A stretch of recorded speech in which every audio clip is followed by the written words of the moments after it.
this corner, right? That corner is raised up. The whole point and purpose of a curb on Causeway is to protect the pedestrians from vehicles, right? And that curb there is raised for a reason, because the road is narrow. We like it because it's a narrow road, because it's a country lane. That's the whole point of it, right?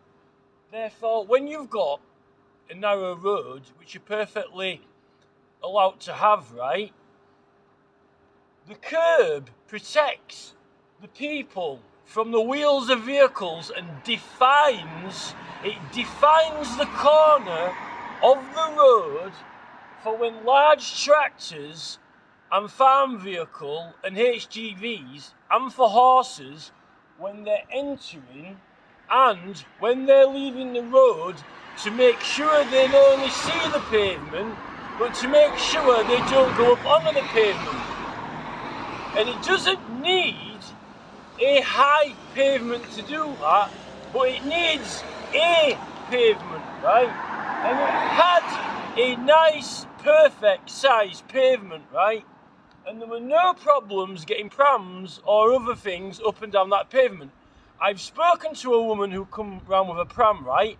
She comes past every day with a pram, and I asked her if she had any problems getting up there with a pram, and she said no, she didn't, right?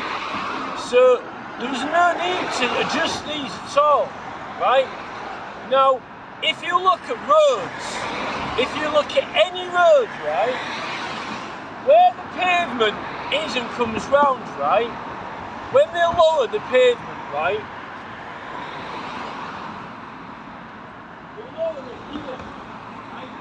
this is where you lower it. You don't lower it on the corner, because that is what prevents vehicles from coming up onto the corner, right?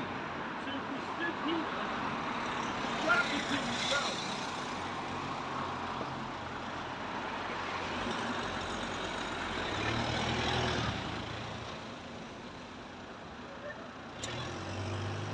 If we stood here, right? And a tractor comes round right? It's to make sure that it doesn't drive up onto you, right?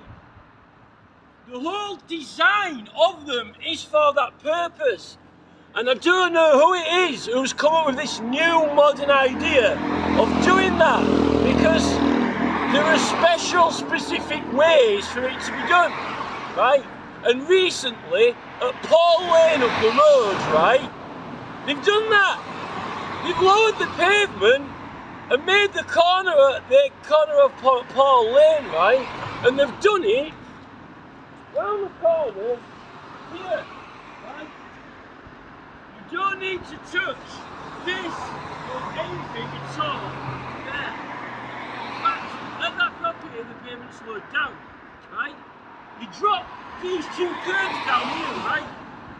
These are the curbs. You drop these two curbs down, right? Just walk around here, right? Like this, down there, and like that. That's how you do it, right? When you come on this road,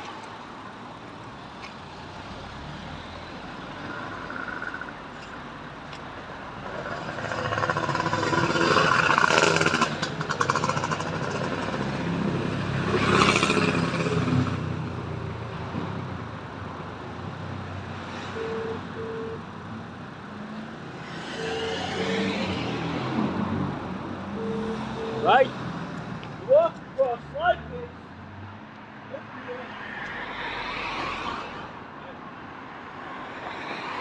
You don't need it or have it right on the edge of the road. Your idea now is so that people can just go straight down the main road and not have to do anything. But the point is this isn't just any old road. It's not just a random road. It is an actual country lane, a narrow country lane, right? Which is narrower than your average road and has explicit farm traffic, horses and other things on, right? So no one in their right mind on any proficient or competent highways department in this country, right, knowing that contractors and tractors and farm vehicles using this road and horses, right, would lower the very, very edge of that pavement down that far out. No one in their right mind would, right? And the new designs, right, there's nothing actually preventing the traditional corner. There's nothing stopping us. There's no law which says that corner has to be removed, right? Now the new modern university highways people who are coming out of universities and starting to do things like that do not have any driving experience in this country whatsoever. And they don't understand the function of roads. It's all theory. There's zero experience whatsoever, right? So that needs restoring exactly as it was, right? And not only that, right, this is a beautiful, traditional, charismatic and characterful junction that it actually has a value, a sentimental value, an actual sentimental and local heritage value and asset of picturesque beauty to the area. And they've gone and put the worst possible tarmac that you could get, right, and massacred the corners.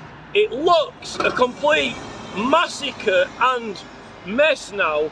And further to that, even on the edges and the joins, right, you might say, well, it was shabby before, the curbs were perfect before. They haven't done it perfect now. They still have not done it perfect now. In fact, it's actually even worse. You what? No, I'm making a complaint to council, mate. That's the only time anybody shouts at. Or just shabby workmanship. About what? Shabby workmanship. What happened? No, they're just making a mess everywhere, aren't they? Is it? Yeah, good on you, pal. Alright. Why, have you got any complaints through? No.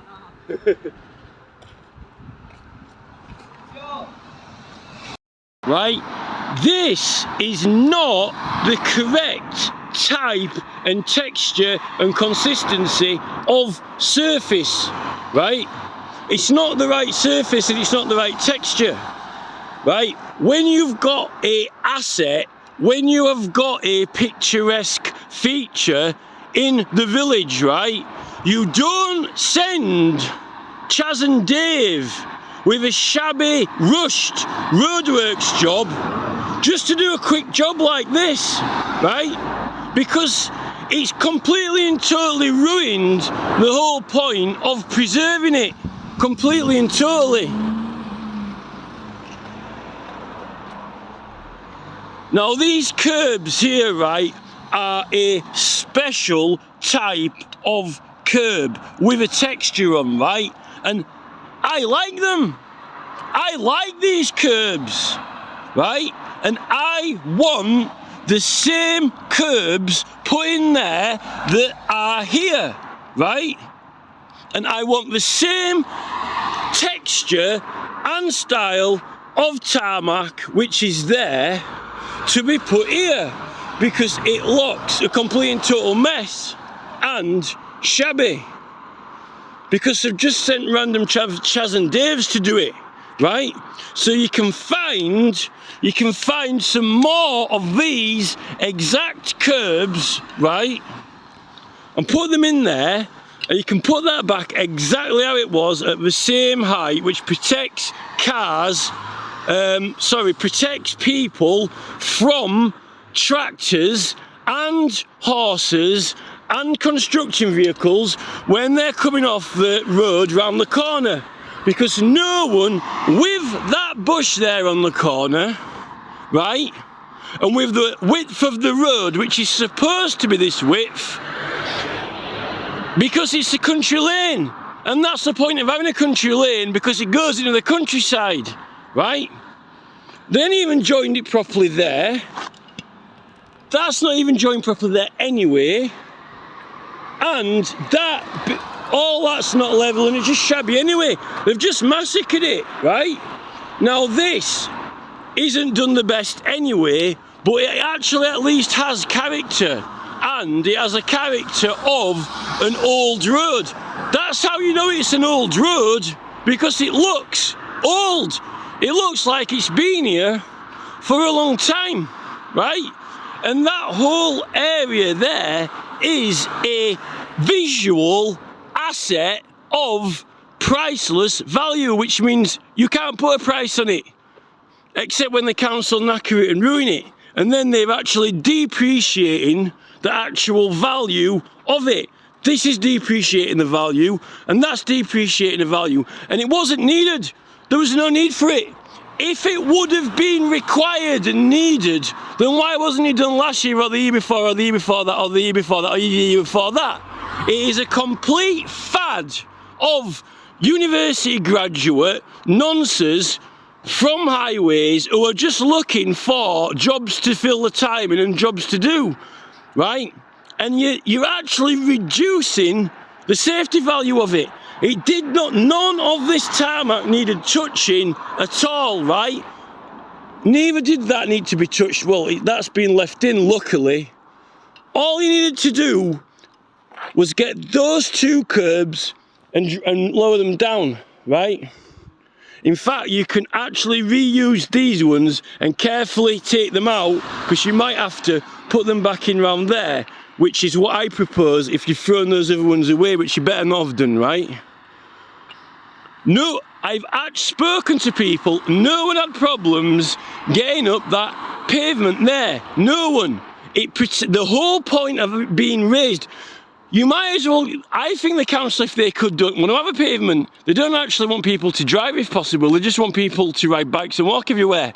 And we've got nowhere near, right? We've got nowhere near to getting any cycle lanes on here.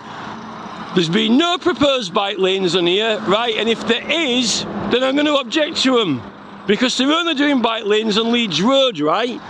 When you start getting towards proposing bike lanes on here, then start doing modifications. Don't start getting too far with the strategic planning and start writing the whole road off before you even start putting the idea out, because that's what the council do. They're coming round years and years before and sneaking things in. Just like the Labour Party are sneaking with Al Jazeera investigations, cheating, deleting emails, preventing people from progressing in the party. It's all done covertly and secretly, and we're actually sick of strategic planning now, because it's strategic planning which is cheating the people out of the actual places. It's actually stealing. This has now been robbed and stolen. It's actually been stolen by the council with no prior notice. They're just coming and stealing things. Now, if you go with some of the council chief's highways house and just take his gate off, right? Or take the chief of highways car out of his drive, then he'll be complaining about it, right? They're just turning up and stealing. And that is why Jeremy Corbyn is opposed to this government, and why Jeremy Corbyn and George Galloway are opposed to this corrupt council and the corrupt government, because they're just doing contractors' jobs now for profit. Any way they can cheat it, any way they can get around the rules and regulations with building and planning, with highways, they're just doing what they want. Now, I have been into, right? I went into the North Allerton, right, Thirsk, North Yorkshire Highways Department headquarters when I was driving around and doing my investigation, right? And I went into that highways office with the professional highways team and executives, right? And I sat down, being fully versed and fully revised on the highways codes and manuals, right?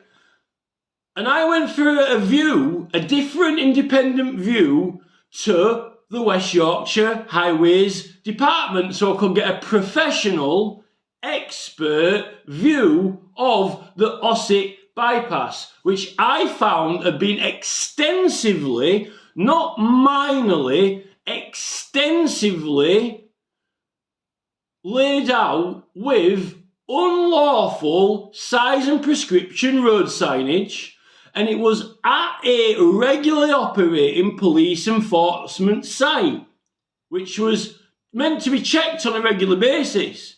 Now, that location is right at the edge boundary of Kirklees, right? Because it's on the edge of Kirklees and Wakefield.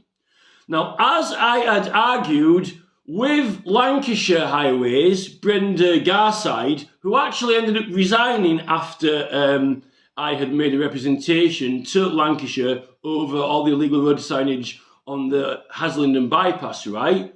I explained to the dynamics, right? When you've got two county border lines that meet and you've got cars that are entering a road and their visual cue to enter the road, the sign is placed on one border. It's conveying a sign that is to be obeyed by drivers approaching from another border.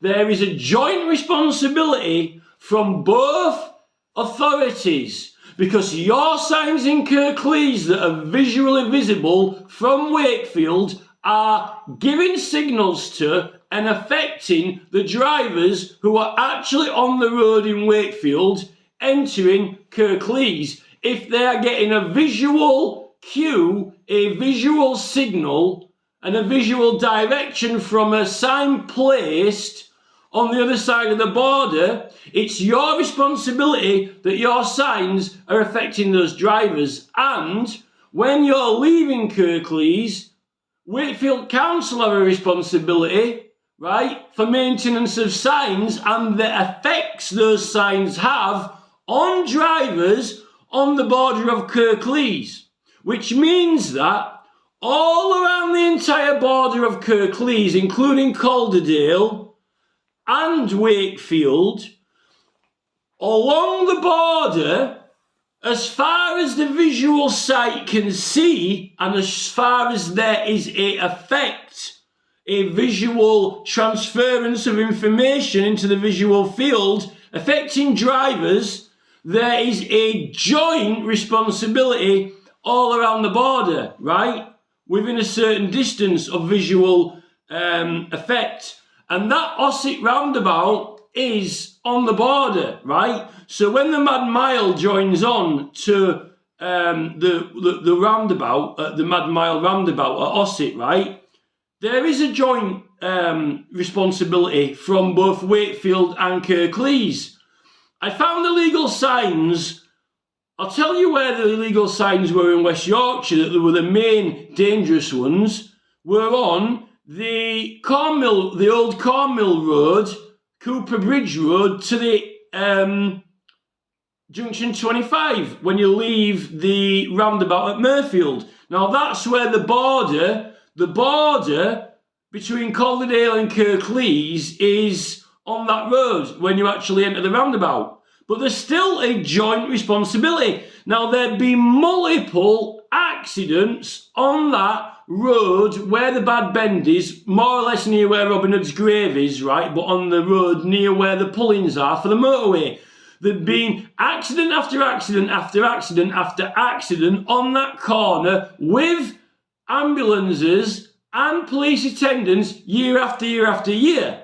And I found the signs were unlawful. I took one off, an unlawful one, and I took it to the police station for him to investigate, and he refused to do anything. He refused to act, and he said that it's a civil matter. Yet I had reason to believe it was done with intent, and it is an offence, right?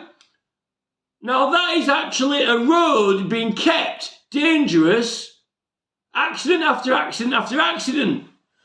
Now, on the Mad Mile, there was a benefit to having signs which were not adequate lawfully.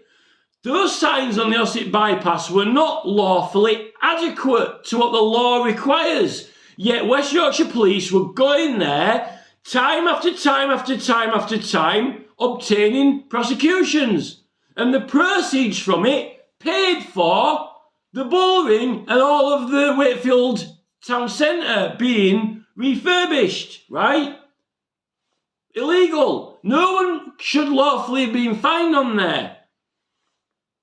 Now, when I went to Thirsk Highways headquarters and I sat down with a gentleman, right, with a highways executive, professional employee, right, I questioned him, sat at a meeting table with his very own meeting room in a meeting and had a very, very long and serious conversation about all manner of matters to do with illegal road signage and regulations, and he was in agreement with me, with my perspective and findings, because I had studied all the manuals at that point and revised on them, right, and understood them.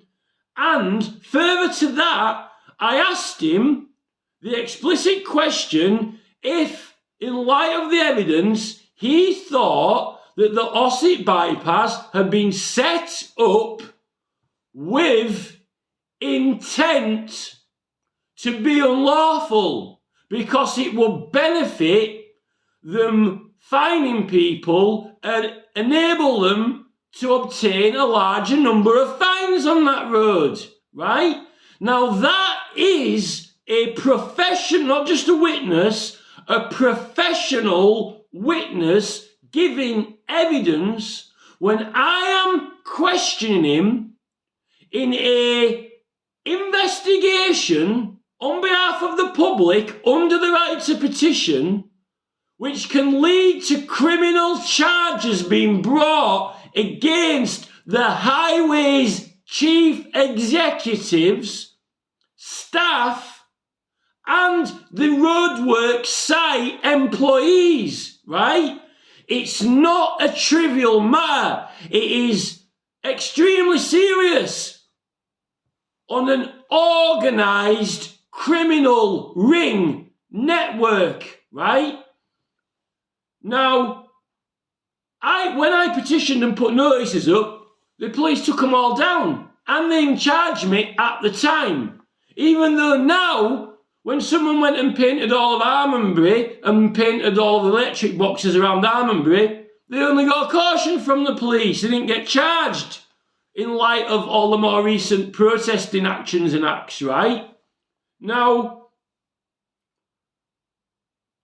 even George Galloway, last year, George Galloway, previous Minister of Parliament, was running for an election in Batley Spen, and Kirklees Council sent someone to take down his political election material. Never mind petitions. Petitions can trigger referendums. Under the Local Petitions and Referendums Act, it's the same law of protection and exemptions that is for election banners. And that is that you can't be prosecuted or fined for it. You're exempt from the flyering offences. You don't charge you under criminal damage. It's not criminal damage because it has its own category. You can't creatively put it into criminal damage no matter how much you want to, because it is flyering. And there's a procedure where you have to inform the person and first ask them to take it down unless they're exempt, right? Which George Galloway was. Yeah, they're still even, Kirklees Council still even took down George Galloway's material. Now, I had my notices stolen when I was trying to inform the public and get public signatures on the petition, which could trigger a referendum, right? You can have a referendum over it if you get enough signatures, right? Now, this is the Labour Party in Kirklees and the councillors.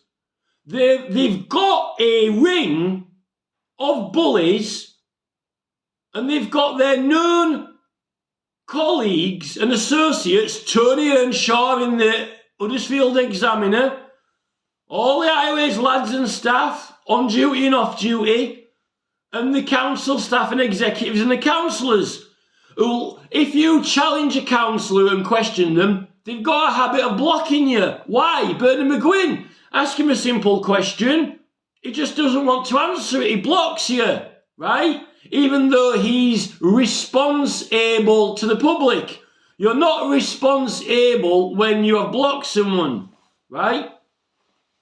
Now, this has been ignored and brushed under the carpet, right? While we all know that, the BBC know about it, because it was the BBC who cued me and primed me and hinted me to get onto the trail and start investigating it, believe it or not, right?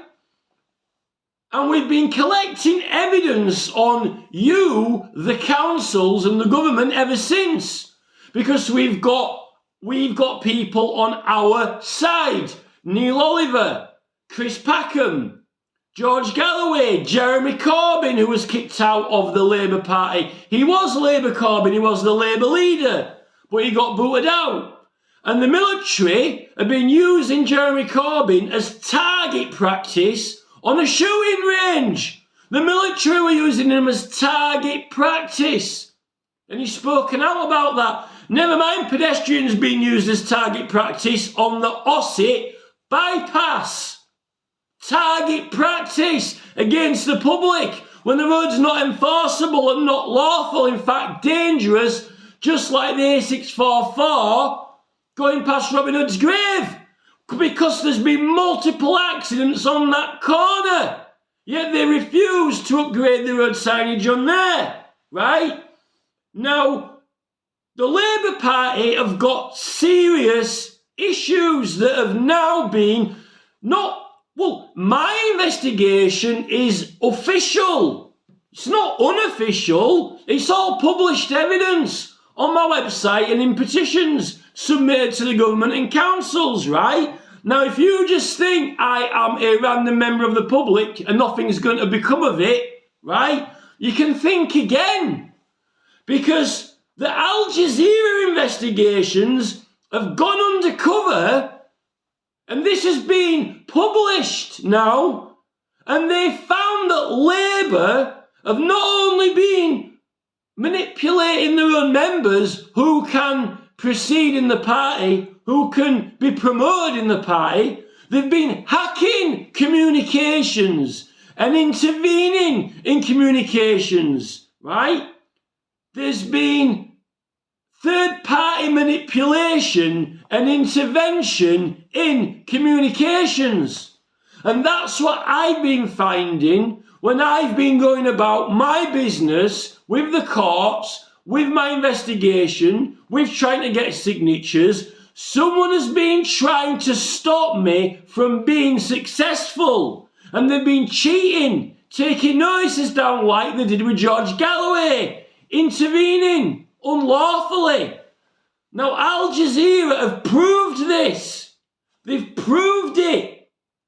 So we've got serious issues in Kirklees Council. We know that a third party has been intervening in council processes and in Labour Party processes, and it's likely much more extensive than even what Al Jazeera has been investigated.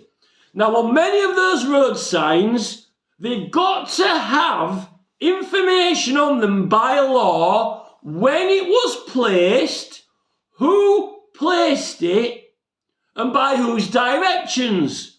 And in many of these illegal sites, they lack the required identification information. But we know they've been made by her signs, or knocked up at Leeds Council, sign depot, at the top side of Leeds, up by Seagate, Seacroft, right? And we know they've been making some signs to look vintage when they can't be, because they've been put out with new signs, and there's a vintage sign on one side and a brand new sign on the other side. Yet when you ask Nottingham Highways about how do they go about fitting signs, why does he give me evidence that they come in pairs? Because you always put a new set up together. The matching set, a brand new set. So how can, and when they're facing the sun in the same direction, under the same weather, how can you have two signs where on one sign the numbers have worn off and the ring is strong, and on the other the numbers are strong but the ring's worn off, right? When they're meant to be made out of the same lasting materials. Someone has made the sign so the numbers are worn off or wear off faster than the edge. But on the other sign, the opposite happens, right? Someone has got a workshop, like some antiques place or like some fine art restoration department, and they're making signs to order, or they're collecting old signs and reusing them when apparently they always have to fit brand new ones. And they're being made to look aged. They're being made to look old, right? But they can't be, because there's a brand new sign being put up next to it and they're meant to be out in pairs. So it has to have been done on purpose. It's not negligence. Now in Shropshire, I caught them out on some illegal road signs and they admitted fault, and we just forgot, he didn't realise. Rubbish! It was an enforcement site where the police had put signs up themselves there and were supposed to survey and check it if it was all lawful.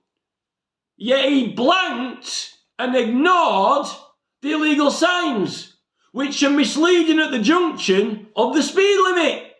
It's a setup. It's a set and stage prepared for action, like a Coronation Street scene or set, right? It is a manufactured scene like Coronation Street, right? That's where we are with it. And it's not just there at Shropshire. It's not just at the Ossett bypass. It's at Beeston on the A1, an enforcement site. It's at Otherton on the A1, at Ollerton on the A1, an enforcement site. And it's at Blythe. And it's on the Haslingden bypass. Now these sites are all absolutely similar and identical. There's a pattern forming. They're all dual carriageway ones, mainly, with illegal signs and a speed camera set up. Yet the error is slightly different. At one site, there's no traffic regulation order at all. None. But they put signs up for a different speed limit. The traffic regulation order says a different speed limit. It's a fake speed limit. Another one, they've got national speed limit signs through a 50 zone that's labelled for 50, indicating that it's national speed limit, right? On the Ossett bypass, they're too small, not the right distance. There's even missing onto the entrance. The Ossett bypass had more errors on it than any other site in England. It had the highest number of mistakes possible on one stretch of road that you can imagine, right? Now, these locations, it's not accidental. They were designed, planned strategically on purpose. And I have had an expert witness, an executive gentleman, agree with me, which can be used in court, that statement, right? And I've investigated it all over England. It's the most extensive corruption investigation ever carried out in the history of mankind that I have done over the whole of England, right? From Northumbria down to Devon, right? The largest area of an investigation on the highways ever done by by the public that has found extensive intentional corruption. Now, the contractors, Keir, aptly named after Keir Starmer, head of the Crown Prosecution Service, who no one will prosecute, and Keir, who the police won't prosecute, who they've been working with to set them up, are contractors whose shares are owned by BlackRock Vanguard that we believe King Charles and Earl Dartmouth and the Peerage and House of Lords own shares in. Which is why the police have refused to investigate them, right? And take legal action, criminal action for planning corruption. Now, with the Al Jazeera professional media investigation into the Labour Party, interventions, blockages, third-party hacking, accounts and records being changed, this is exactly what happened with the road signage, right? And when we're acting to bring them to justice, they're hacking us. They're hacking my phone. Not only that, all the places that I've taken photographs of that I like in this life and love, they've sent local councils out, likely through inner prompting and third-party direction and intervention, and each one of those places has gone and been massacred, vandalised by John Corn at the Three Nuns Roundabout. The protected tree site is turned into a car park, massacred, right? All buildings that I've got photographs of, Savile Estate, breaking planning rules, Castle Hill Pub, again, the Tandys used as scapegoats. Who put them up to it? Who put the idea in their head? And how did it get to the point where they'd even started building it unlawfully anyway? Now, with Castle Hill, it's an ancient site. We've got evidence for that as well, going all the way back to Sam Copley, who went to Australia, a hairdresser, came back loaded with 3 million or whatever, and bought all of Kirklees, then gave it to King George. And then the ICI appears, and the tram station at Waterloo, it gets called Waterloo, after a battle, a conflict. Yet our area is solid liberal, right?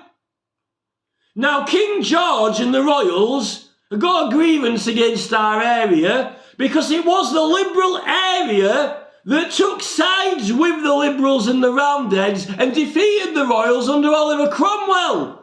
And actually defeated the Crown. So we're not popular with the Royals in Kirklees. In fact, it symbolises and has a meaning of defeating the Royals, right? They don't like it. This is why it ends up with a housing estate built on the top of Roundwood, which clearly, obviously, is an ancient Brigantes site, being 2.5 kilometres from the other one, which is common all over the south of England to have two sites that distance together, right? And they used to light celebration fires on it, as well as Castle Hill, before the Victoria Tower was built, clearly indicating it was a site. Now, when Varley started excavating Castle Hill is exactly when the World War kicked off, World War II, because Varley was going to find out about our area and promote it. They didn't want it to be promoted and celebrated in that way. That's the problem. They didn't want it to be celebrated and recognised for the ancient history site it is. The Romans came over to eradicate and destroy our heritage and history, right? So they've got a reason to not like our area, which is why it hasn't ended up being like in the Cotswolds or anywhere else.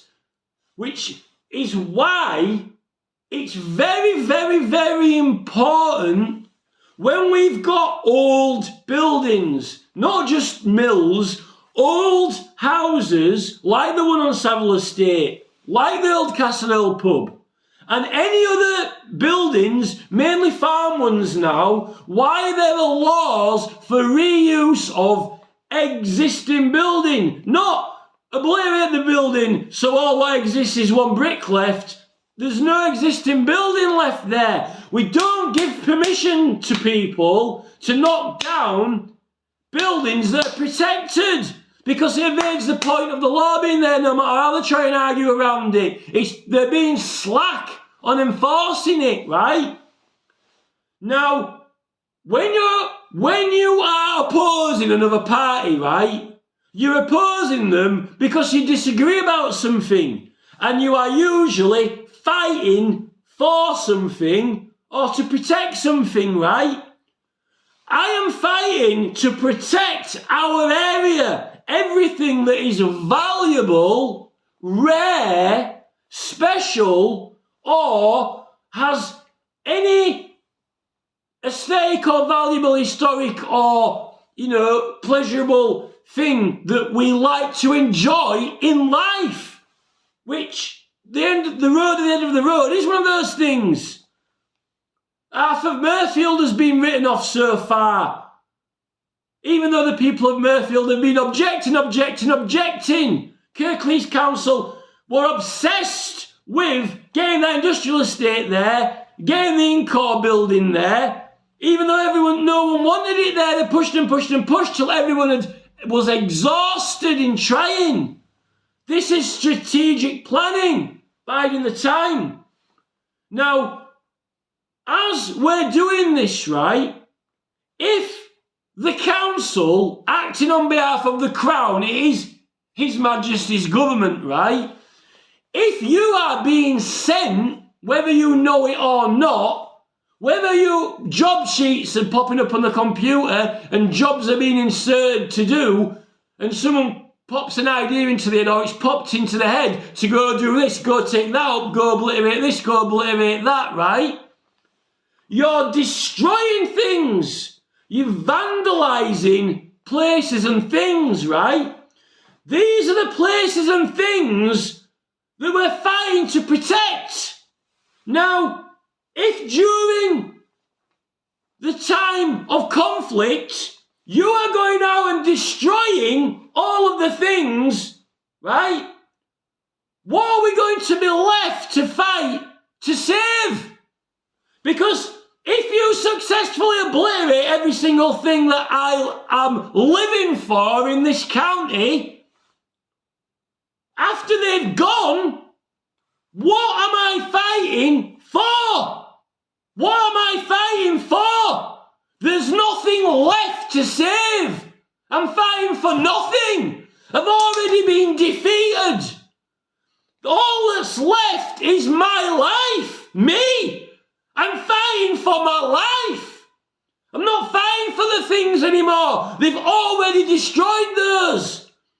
Now we're supposed to have laws of protection in place to protect them, yet the council is strategically working around that and avoiding it. But not only that, it's actually on the offensive attack through the police on the roads with speed cameras, with speed guns, using the public as target practice under the guise of safety.